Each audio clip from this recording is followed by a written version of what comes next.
evening, everyone. Miners, friends, community members, this is Will from PelishCrypto&More. So, I'm sitting looking at the ETCMC Discord. Some people get ETCMC and ETCPOW confused. They're part of the same DAO, but they are not the same thing. MC means mining community on the end, and POW means proof of work. So, this is created by Gemin, claims processing improvements. Okay, and this is funny. This is what we're going to talk about. Jumping to this whole thing here, back to where we were at in the original conversation they were having about suggestions and such. So ETC Echo was talking about they need to blame scammers for, that's why they need to be strict, and that's why it takes 5 days to get payments. When we all know that it takes 5 days to get payments, because I'd say based on an assumption that all the payments are manually processed. That's what it seems like to me. So this gentleman here, as he went out, what was his name here? I can't even get it now. But he says he claims he never got the payout. Obviously, as you can see, it seems that being said, they're talking about Red Panda, everybody, in a lot of different ways. This is all connected to a lot of stuff that he's done, and some others like him. That being said, there are some things that can be done to make it easier to verify claims. Why not use some kind of validation database?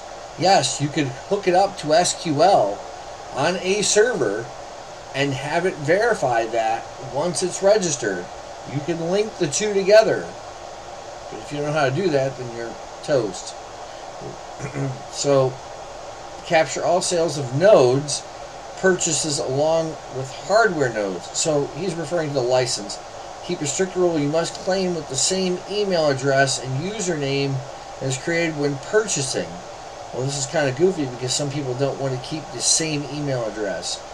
This purchase capture from the ETCMC store would also include a date and time of the purchase along with the order number. I like that last part. These suggestions are pretty good.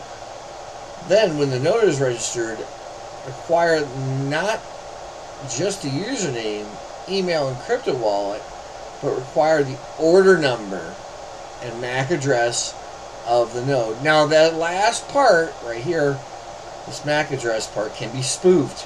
There's a thing called MAC Changer. You can use it on Windows or any Linux for that matter. So that's irrelevant. But the order number part I can agree with. Since, you know, it's not possible to earn enough ETCPOW to claim in less than 12 days, okay, with the 20% decrease on the first, then any duplicate MAC address or MAC addresses claiming multiple times within a 12-day window, that's not going to work. Because what if you have 30 nodes for one IP address? That doesn't work. Pretty easy to catch MAC spoofing that way. No, it's not. You would assume so, but an assumption, you know, ass out of me and you. Also, to tie hardware to an order number. True, but what about the license? Okay, yes, it would be a pain for the people who need to move their license to new hardware. Licenses are non-transferable. That's all there is to said there. You can't transfer a license from one thing to another. It doesn't work that way. With my understanding, this can be done to help support their ticketing system now. And how often does that really happen? Well, I've used it twice in the roughly, I'd say, almost month I've had it. So it seems like the actual payment part of the current system is automated. It's really not. At least the way I'm seeing it. And the validation, that requires manual review. Okay, so I claim my stuff, and if I type mine in caps or small caps, uppercase, lowercase, you have to make it, try to make it case sensitive. If you don't do it exactly the way you put it in there, it flags it. Okay, so mine, obviously being PelishMiner, I will say that, you know, if you want to try and claim my stuff, by all means, hey.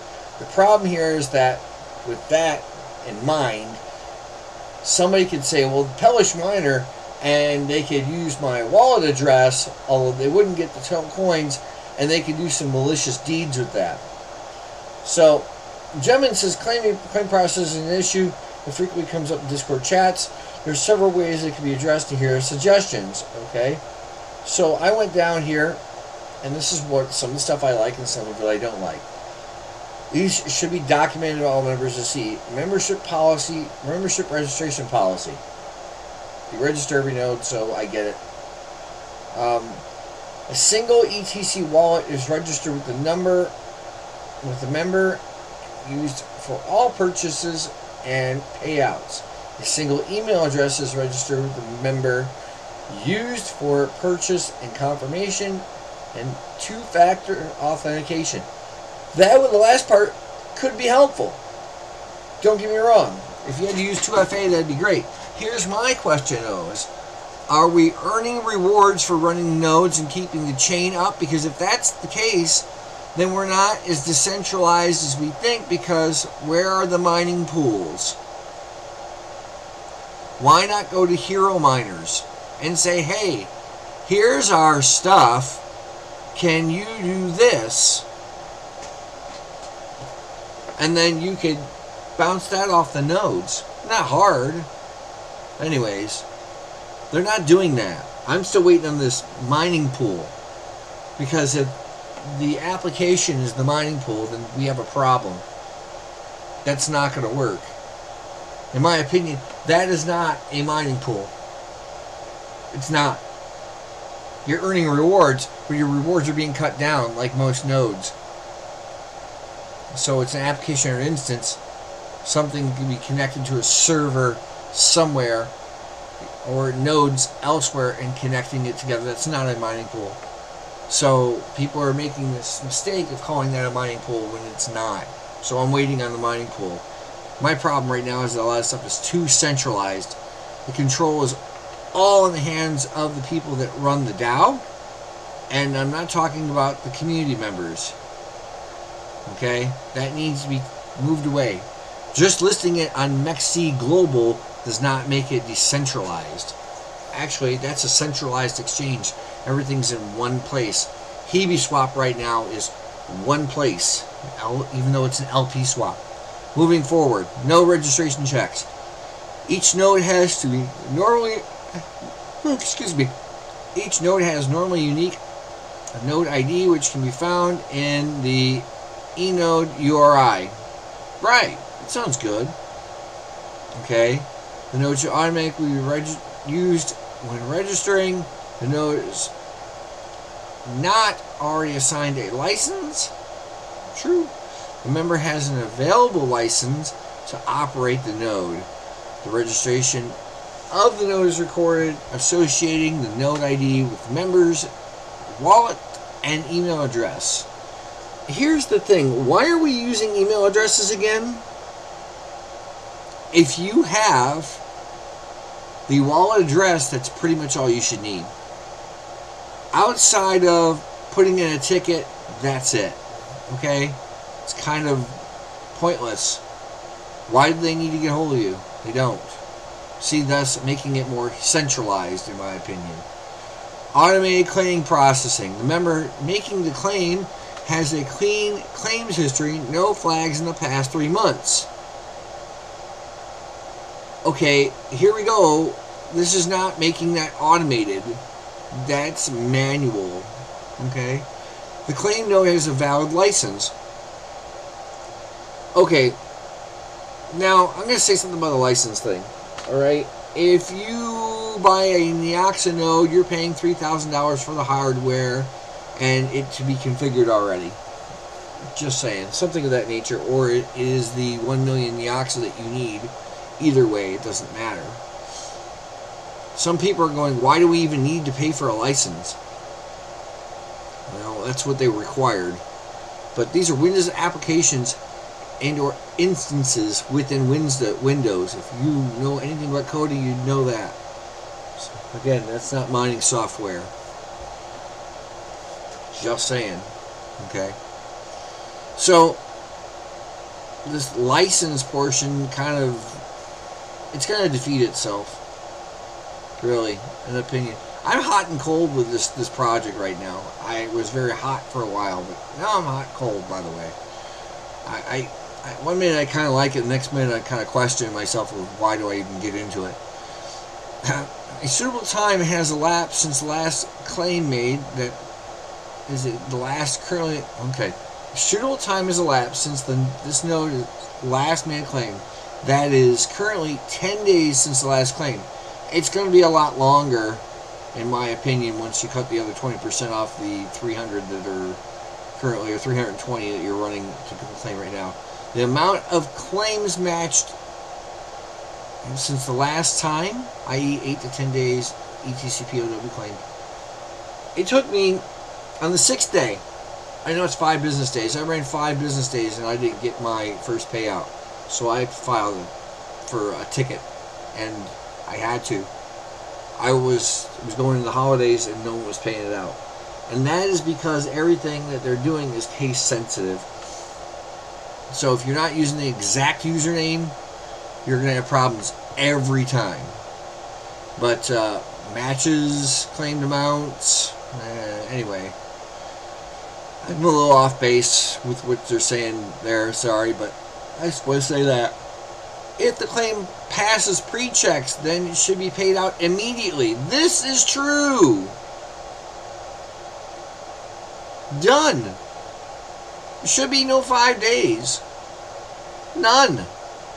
Otherwise, the claim is flagged for manual processing. A lot of stuff is already done manual processing. Manual flagged claim processing. Publish all flagged claims for all members to see. No, you can't do that because in some countries you're violating things like the 4th Amendment to some degree or another, right? There's a whole invasion of privacy thing, right? So now you're out there in the blockchain, oh yeah, so-and-so did this. Again, that's more centralization. You can't do that. That's like saying, hey, look at Joe Schmo, they've been arrested. Unless it's public record, you can't do that. You shouldn't do this. That's bad. An opportunity for a respective member to raise a ticket to improve the claim processing. No ticket, more investigation. I'm not sure what you mean there. An investigation into the claim why the claim was flagged.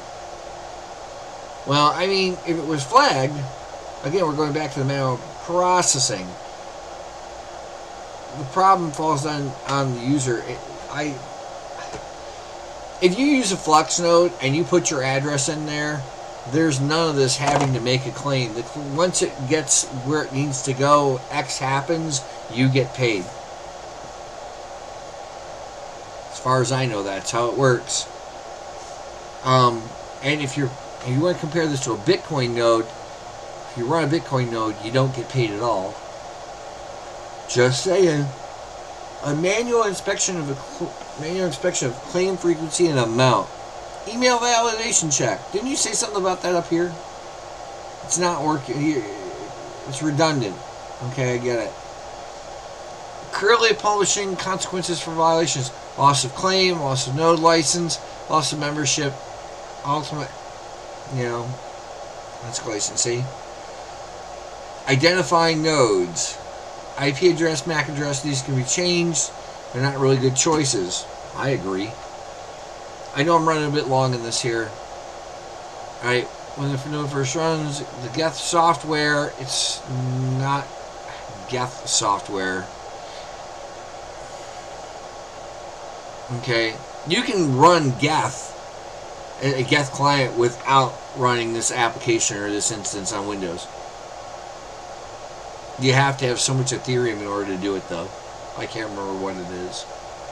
A random private key is generated for nodes. This is statically unique. I could agree with this part. It's like your private keys, right? It's like your keys, your private. Let's see how you say your crypto, your keys, right? Your seed phrase. That'd be more like it. You should get a seed phrase, right, for running a node. I don't know. Statically unique, the node generates a ID based on the public key. Again, do you hand out your seed phrase? I don't think so. Which is published on the eNode URI. This is also statically unique for each node.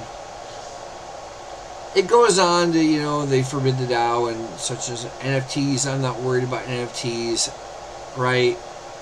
Rational, talking about various other things. We had a random conversation about this and that. The bottom line is, and I say the bottom line is, let me get the light here, that there are a lot of security problems with the ETCMC application that was designed, it was coded, the devs, I'm going to assume, thought of a lot of things and left a lot of things out, not intentionally. I am not a fan of the 5-day process. Some people say it can happen as little as in 3. This is true. The security flaw. You shouldn't be able to pre-mine it in the first place. Like, you can run Windows. Here's a good example. You could run Windows without a key, right? And you only have so many days in order to do that, or kaput, right? You could do that. You could actually shut it down if you wanted, but they don't want to do that. There's other software that's out there that allows you to do that. You just, there's a million different ways to skin this cat. But Red Panda proved that there's a huge security flaw in the process, and people were upset. Okay, I'm not going to say don't blame the guy for trying. I'm not saying he shouldn't have done that. What I'm saying is, take that from a guy who's worked in the field in IT and allow him to show you and learn from that. That's what I'm going to say. I am kind of perturbed by the big run-up with ETCPOW. I get it. But when the price ran that high that fast, there was a lot of hype and a lot of FOMO around it. And if you read the white paper, it kind of supported the price a bit. But it doesn't justify where we're at. If we look around the market, the entire market, nothing's making sense right now. So this up 6.2% is all great and fine and well, but that's nothing. It's a flash in the pan. We could look around at other parts of the market and see, what's going on. Market cap, these things are going up. There's no volume here. $37,000 in volume. It gets to Mexi Global, that's going to spike a little, but it's going to be a lot of selling. I hate to tell you, you guys are going to see 25 cents on this thing again real quick. That's just my opinion. It's not financial advice. Currently $300 for a lifetime license. Just saying, you're going to be waiting a while to get some ETCPOW to get your next license if you're basing it on making your ETCPOW work for you. People are not going to bust out cash all the time when they're building out farms, pieces at a time. I know I'm not. I'm running these iPoles behind me, and I just changed up. And speaking of which, I just threw it on some Polkadot here a little while ago. I've got 3 iPoles running that right now, as you can see. Well, looks like, yeah, I've got 3 of them running there. 1, 2, dot 1, 2, all right.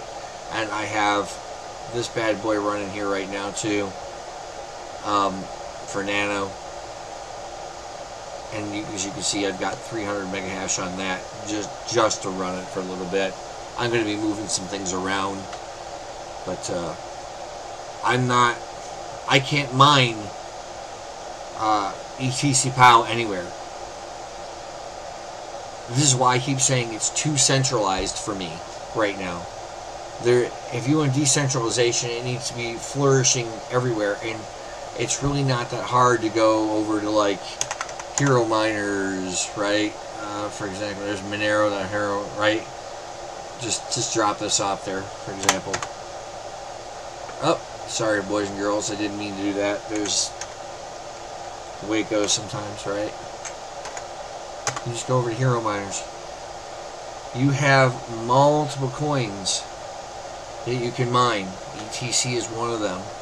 So if you were truly running something or shooting for a mining pool, you'd already have this falling in closer to this right here, and you'd be able to pull it off.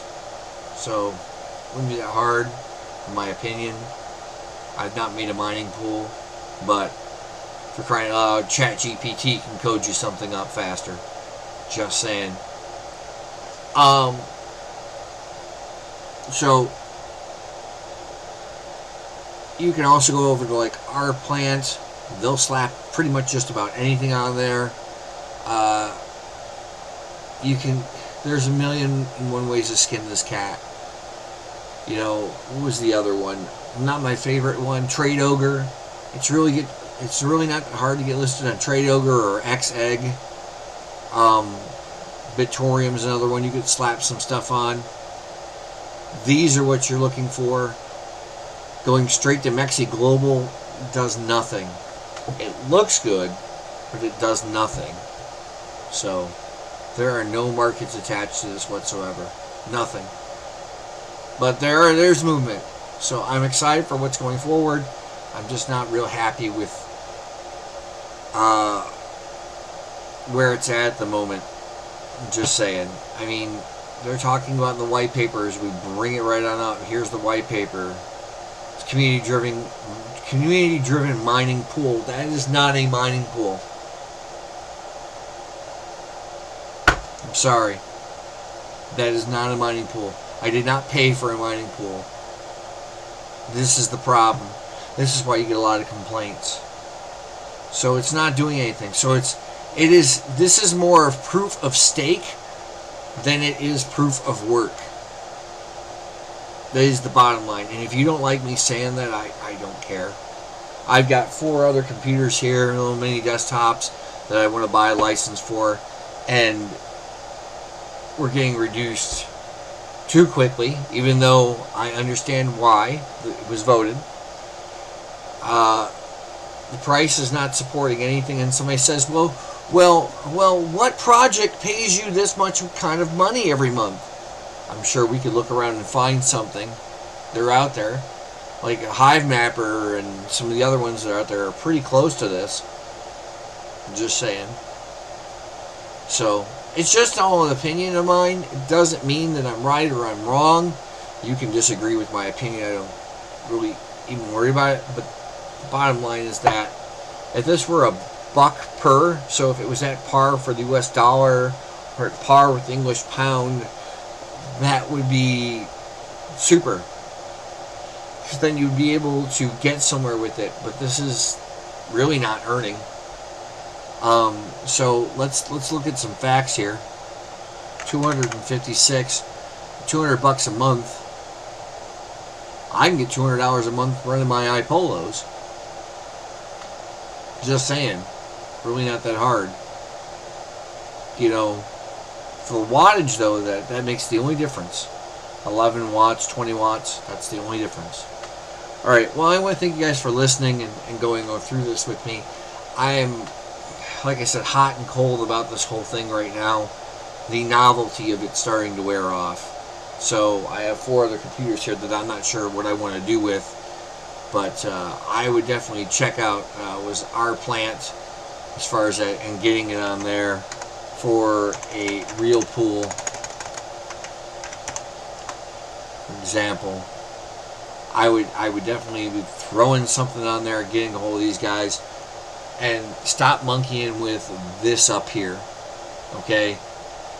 Because that is the smartest way to get things rolling. If you really want a mining pool, let nodes be nodes and not claim it as a mining pool. Somebody saying these are mining pools, that's not a mining pool. That's just a centralized way with control into the founders and the devs only. It's not allowing things to be decentralized and spread out, so there's not complete utter control in one location. All right. I'm Will. This has been the Pellish Miner, and I want to thank you for stopping by. Please like, subscribe, comment down below if you agree or disagree, or anything you want to add to it. See y'all soon. Take care.